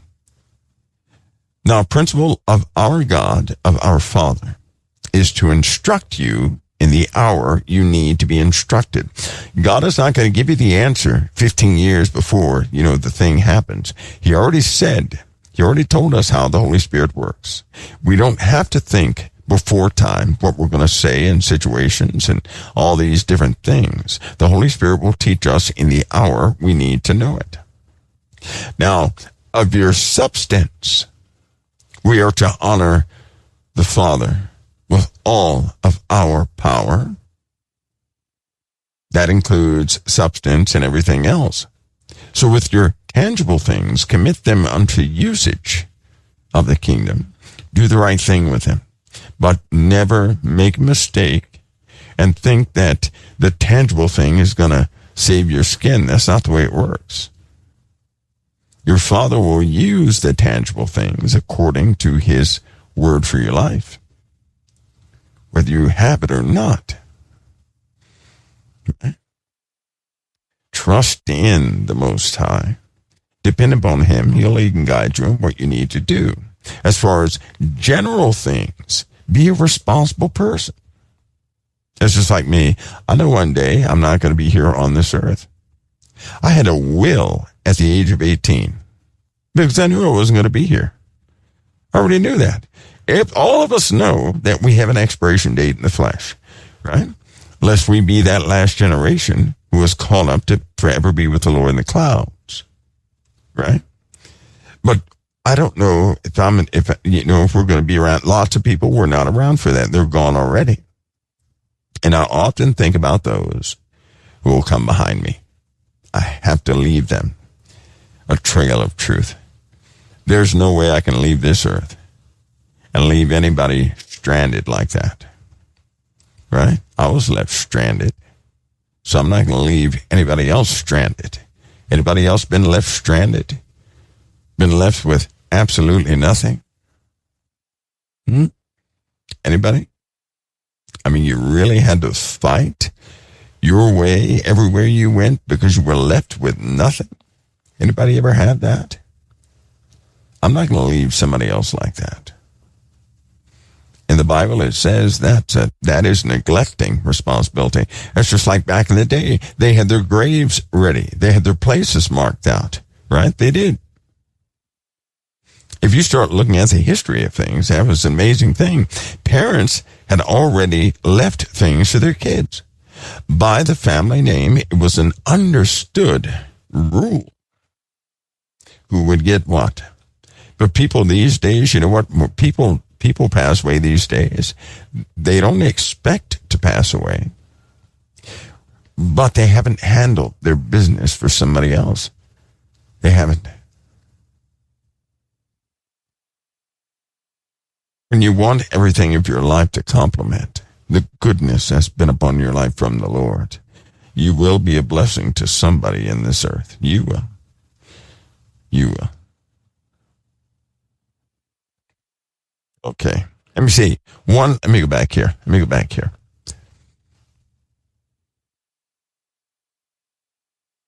Waves of energy, or that was coming from a specific object. They haven't stopped, by the way. They're still doing their thing. Someone says, Mike, what do you think about 3 Atlas? What do you think that is? I'll tell you this. Let me give you my honest overview. Right? I haven't thought about it. No, I haven't thought about it. I haven't put... There are some things I know of, I'm just not thinking about that. Now, I'm not minimizing what anybody says it could be. Okay, I'm not minimizing the fact that it is the third object that's been of its kind. I'm just not focused on that. Does that make sense? Not focused on that. All right, somebody else says, let's see. How can we have 3 inches of water all over the earth in different elevations? Land shifts. That's how. Think of it this way. If water is shifted on the earth, there's no way the land masses are going to stay the same. Now, to understand that, you have to see how these mountain ranges and everything else in true scale, with ground topology, and the rock strata below that, you have to see it, how it's really structured. Once you do, you can see, oh my goodness, we're in trouble. Like these mountain ranges that we have, right? It's almost like somebody pushed a rock up through sand. When you look in the rock strata, you can see where the rock was upthrust. Now, it was already recorded, and I like some of these ancient, recordings of mountain ranges and things, and when you find them, they're really precious because, take, for example, the Grand Canyons. There are some questions about the Grand Canyons that archaeologists they just can't make it work with real science because some of the material, right? Some of the material in the Grand Canyons is younger than some of the rock that's supposed to be newer than that material. So imagine if you had a big mountain, right? You have a big, huge mountain. Nobody can get to the top. But at the top of the mountain, right? The top of the mountain, you find some stuff at the top of the mountain, and it's older at the top of the mountain than it is at the bottom of the mountain. Wouldn't the base of the mountain, anything in the base of the mountain is supposed to be older than anything embedded in the rock at the top, correct?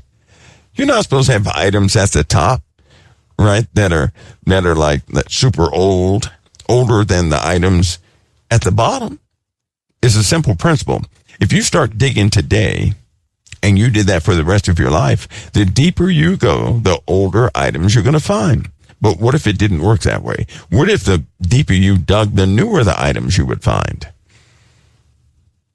That's essentially what has happened at the Grand Canyons. How can that be? That's easy. Something turned over. And I'll submit to you right now, they will not disclose the true geological history of this earth. They're just not going to do it. They have people looking at these small segments, but they keep people so separated that they cannot converse with everybody at the same time to hide the story. Why would it be detrimental?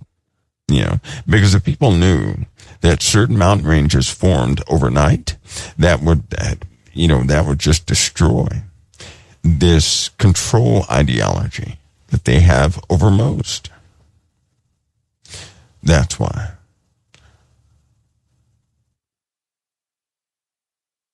Let's see here. What another thing? Oh, okay, let's see. Is the outgassing of the rock exhaust or whatever they use to slow down in space? Is what? Is that outgassing or rocket exhaust or whatever they use to slow down in space? Or what, the objects that are moving? In what regard are you saying that? I totally missed that one, guys. Question, what about people with elderly or disabled children? That's what we're here for. That's the burden we care. We already know the world. Listen, is the world really concerned about that? Judd, it wasn't last month, during a storm, they left elderly people in a structure and nobody went back to it until a week and a half later. They left the people in the structure and they went back to it a week and a half later. There were only 2 people that were alive after that. They did not die during the storm. They died after the storm because they didn't get their medications. Nobody was taking care of them. This happens all over it's almost like, to be honest, I just have to be honest about it. They don't care about the old and frail. They don't care about the unborn. They don't care about the children. You got all this stuff that's happening in Los Angeles. Do you know what's underneath Los Angeles? Why in the world is it, I'm going to say, rumored to be tunnels and cities underneath Los Angeles where children are trafficked? And no one is talking about that anymore because of the raids that are taking place above ground. Before that raid stuff started, they were about to expose a big portion of that tunneling system. They did 2 documentaries on the people that live underneath the streets there of LA, right? 2 documentaries, and that led them to find some children. And then somebody said it's a city-sized place underneath Los Angeles full of children. And then the day after that announcement was made, in going across the border, they stopped a cargo truck, a truck with looked like half of a shipping container with an oxygen tank or some tank on the back, probably for air. It was full of kids. The oldest child in that container was 10 years old. Many of those kids were dead. Some were alive.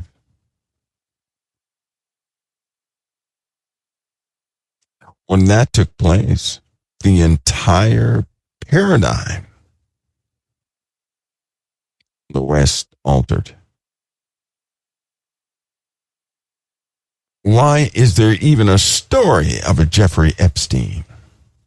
You know, Jeffrey Epstein, so what if he was twisted and crooked? He can't be twisted and crooked, draw everybody into that, unless there's an appetite for what he was doing. Now, you think about that. In order for him to have built so much surrounding that stuff he was doing, there had to be an appetite. There was an appetite for the dark things he was involved with. Do you hear me? A lot of people, they get so used to blaming the person, and they forget that people like Jeffrey Epstein were simply feeding the desires of other monsters. You cannot feed the desires of other monsters if they don't exist. This guy facilitated what these other people demanded and what they wanted, what they had a craving for.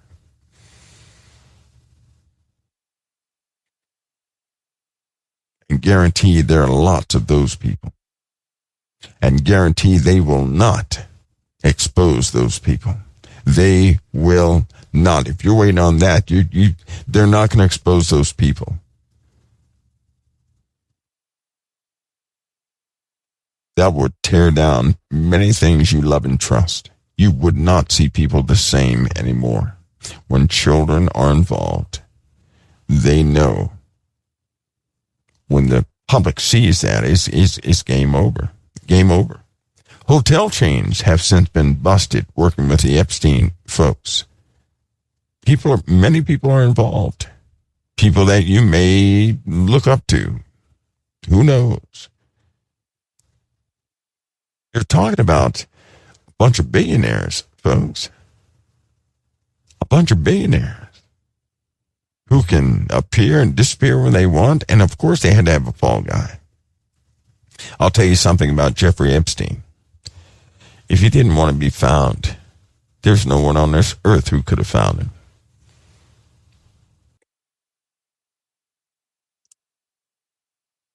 Many people don't even know the depth of what that guy did in the first place.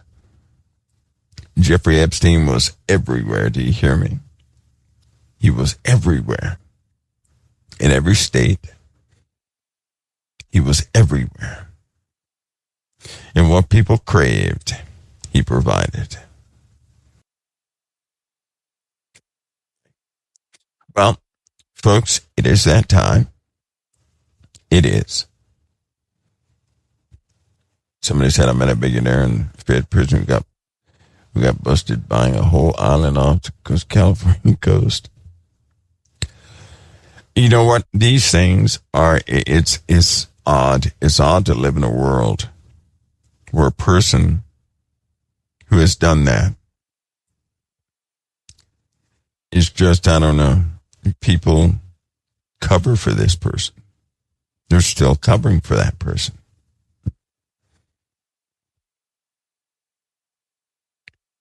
Somebody says time frame on digital failure. Well, I tell you what, you might want to start taking your precautions today. And the reason I'm saying that, it's going to take you more than one day to secure, digital things. Believe me, it can be daunting. And by the way, there are many systems compromised already. I know that some of you have noticed your computers, right, rearranging themselves, your devices rearranging themselves. I know you've noticed this. See, these type hacks that are happening right now are designed to get to the infrastructure.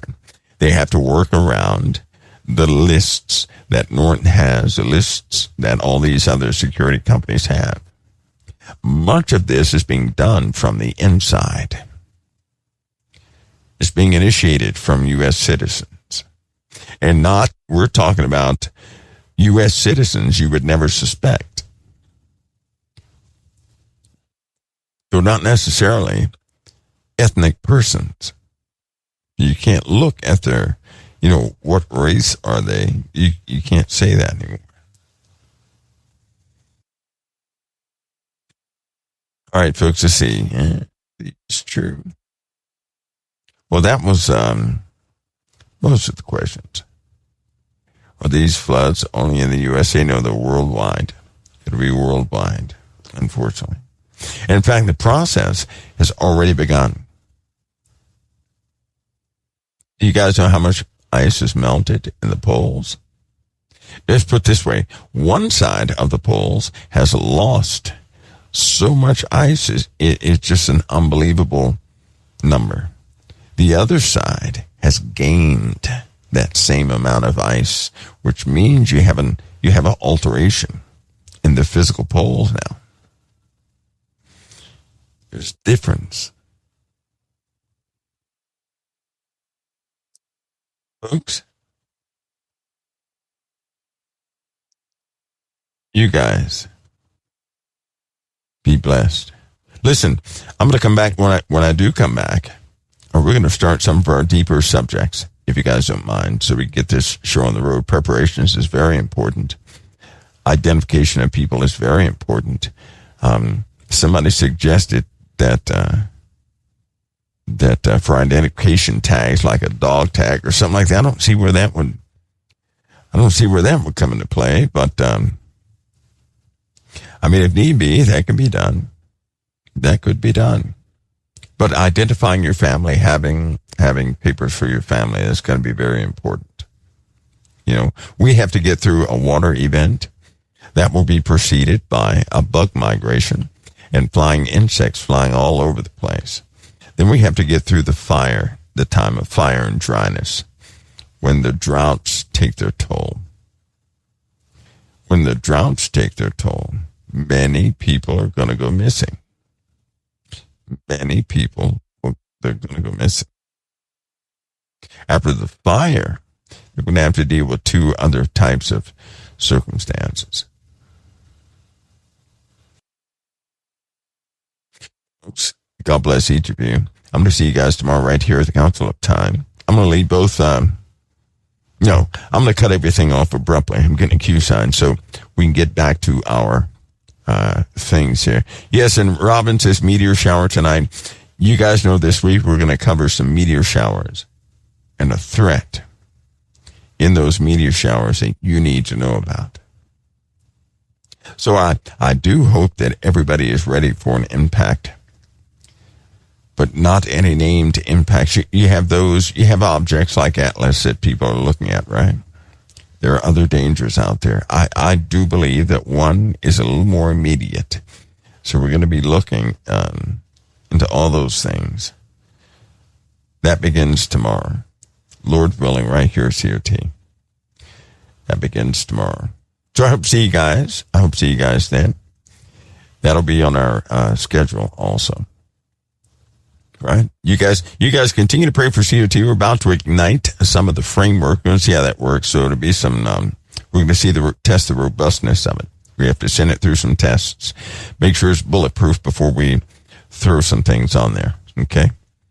Once that framework is up and running, we can go ahead and add everything to it, and we have no problems in our further, development of things. We're doing it. Going through our expansion phase. All right, you all, no more questions for me. Somebody said they just lost their DD-214. they have it. They should have it digitized. Even the records that were burned up let me not get on that subject, but there were some records lost.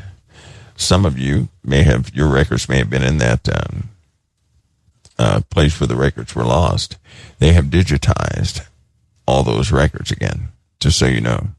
So you can request DD-214s and your whole service package. You can get that package. And those of you who have your quote unquote files from your commission service, you can get those also. So they've restored quite a bit. Folks, I'll see you guys tomorrow right here at the Council of Time, Lord willing, at the same time. And the schedule will be updated by tomorrow at noon. It'll be updated with our content. Okay? God bless and keep you guys.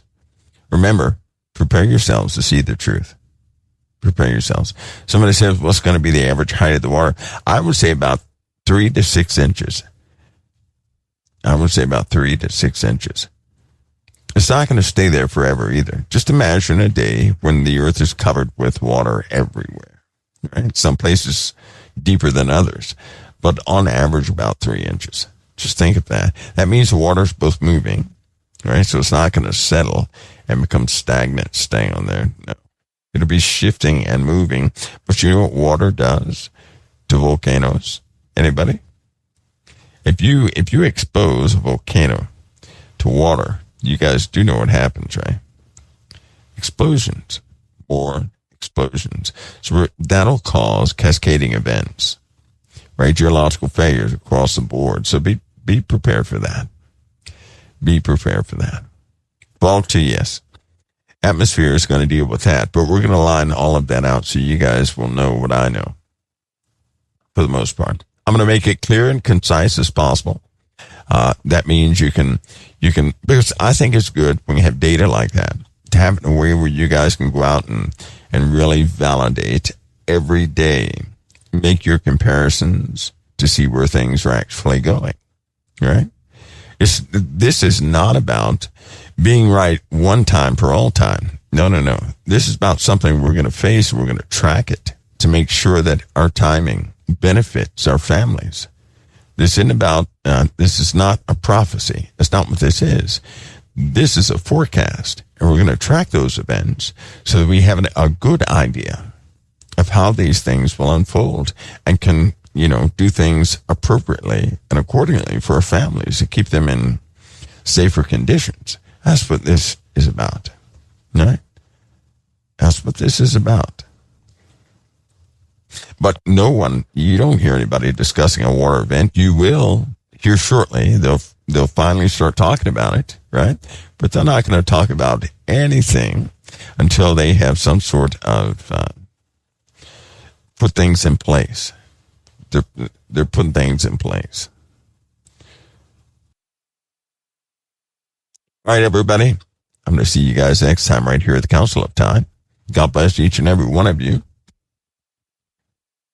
And let me get this button right in the right place.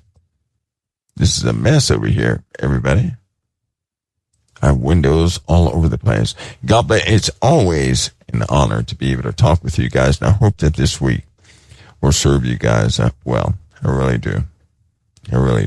God bless and keep you all. See you next time right here at COT. God bless.